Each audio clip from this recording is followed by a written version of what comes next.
आइए हम सभी महाभारत की कथा को संक्षेप में सुनते हैं। महाभारत की कथा महर्षि पराशर के कीर्तिमान पुत्र वेद व्यास की देन है। व्यास जी ने महाभारत की यह कथा सबसे पहले अपने पुत्र शुकदेव को कंठस्थ कराई थी और बाद में अपने दूसरे शिष्यों को।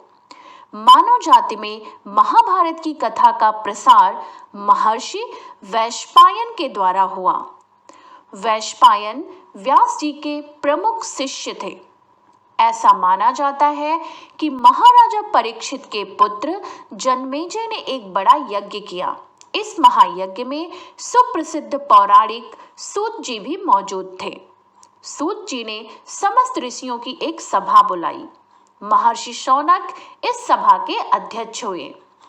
सूत जी ने ऋषियों की सभा में महाभारत की कथा प्रारंभ की कि महाराज शांतनु के बाद उनके पुत्र चित्रांगद हस्तिनापुर की गद्दी पर बैठे।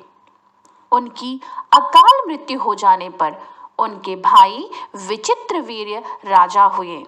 उनके दो पुत्र हुए, धृतराष्ट्र और पांडु। बड़े बेटे धृतराष्ट्र जन्म से ही अंधे थे, इसलिए उस समय की नीति के अनुसार पांडु को गद्दी पर बैठाया गया। पांडु ने कई वर्षों तक राज्य किया।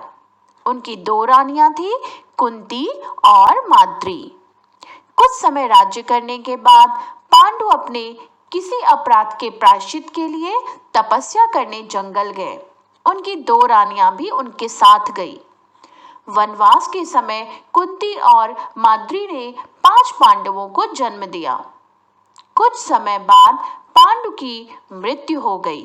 5 अनाथ बच्चों का वन के ऋषि मुनियों ने पालन पोषण किया और पढ़ाया लिखाया। जब युधिष्ठिर 16 वर्ष के हुए तो ऋषियों ने 5 कुमारों को हस्तिनापुर ले जाकर पितामह भीष्म को सौंप दिया। 5 पांडव बुद्धि से तेज और शरीर से बली थे। उनकी प्रखर बुद्धि और मधुर स्वभाव ने सबको मोह लिया था। यह देखकर धृतराष्ट्र के पुत्र कौरव उनसे जलने लगे और उन्होंने पांडवों को तरह तरह से कष्ट पहुंचाना शुरू किया।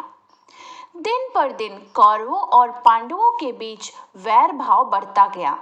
अंत में पितामह भीष्म ने दोनों को किसी तरह समझाया और उनके बीच संधि कराई। भीष्म के आदेशानुसार कुरु राज्य के 2 हिस्से किए गए। कौरव हस्तिनापुर में ही राज करते रहे और पांडवों को एक अलग राज्य दे दिया गया जो आगे चलकर इंद्रप्रस्थ के नाम से मशहूर हुआ। इस प्रकार कुछ दिन शांति रही। उन दिनों राजा लोगों में चौसर खेलने का आम रिवाज था। राज्य तक की बाजियां लगा दी जाती थी। इस रिवाज के मुताबिक एक बार पांडवों और कौरवों ने चौपड़ खेला। कौरवों की तरफ से कुटिल शकुनी ने खेला। उसने युधिष्ठिर को हरा दिया। इसके फलस्वरूप पांडवों का राज्य छिन गया और उनको 13 वर्ष का वनवास भोगना पड़ा। उसमें एक शर्त यह भी थी कि 12 वर्ष के वनवास के बाद 1 वर्ष अज्ञातवास करना होगा। उसके बाद उनका राज्य उन्हें लौटा दिया जाएगा।